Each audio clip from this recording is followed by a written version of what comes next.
Lenora. Lenora is different from others. Years of perfect stitching experience.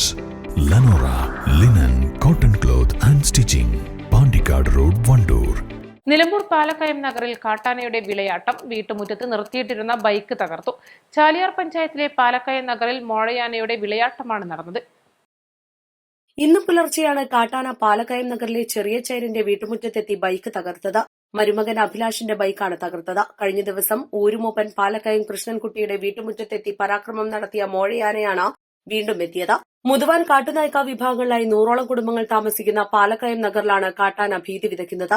ആനഭയം മൂലം കിടന്നുറങ്ങാൻ കഴിയാത്ത അവസ്ഥയാണെന്ന് ചെറിയ ചേരൻ പറഞ്ഞു. മക്കളും വെച്ചിട്ടുണ്ടെങ്കിൽ ഞാനിവിടെ കുത്തിട്ട് ഈ ചെറിയ കുട്ടികൾ മക്കളും കയ്യിലും പോയി വന്നാൽ ഇവിടെ ഒന്ന് അന്തിയുറങ്ങാൻ പോലും പറ്റുന്നില്ല. ആന വെച്ചിട്ടും അവർക്ക് വന്ന് നഷ്ടം കാറ്റി പോകണത് പോട്ടെ, ഇവിടെ കുടിയിലൊന്ന് കിടക്കാൻ പോലും ഒരു സുഖമല്ല. പേടിച്ചിട്ട് ചെറിയ മക്കൾ 2-3 പിന്നെ ഞാൻ മാത്രമേ ഉള്ളൂ ഇവിടെ. ഇങ്ങനെയൊക്കെ തന്നെ ഇതൊന്നില്ല. അപ്പുറത്ത് കാരണോടെ പോലെ കയറി ഇവിടെ ഇപ്പം എൻ്റെ വീട്ടിൽ കയറി ഇന്ന് വാഴ കുറെ കളഞ്ഞ്, അത് കഴിഞ്ഞ് വന്ന് വണ്ടി കളഞ്ഞ് കവുങ്ങൾ കയറി, കവുങ്ങം കളഞ്ഞ് കുറേ, പിന്നെ ഇത് കശുമാവും കുറച്ച് കളഞ്ഞ് 2-3 അതും കളഞ്ഞ്.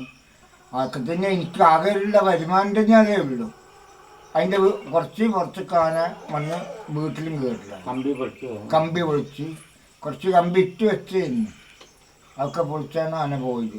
ഞാനെങ്ങനെയാണ് ഇവിടെ കുട്ടികളെ വെച്ച് കുത്തിരിക്കും.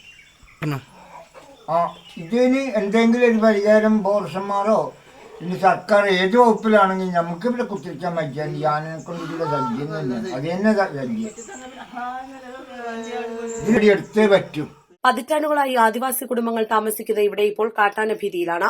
കൃഷിയിടങ്ങളിലെ പ്ലാവുകളിലുള്ള ചക്ക പറിക്കാനാണ് രാത്രിയാകുന്നതോടെ കാട്ടാനകൾ എത്തുന്നത്. East live, Nilambur.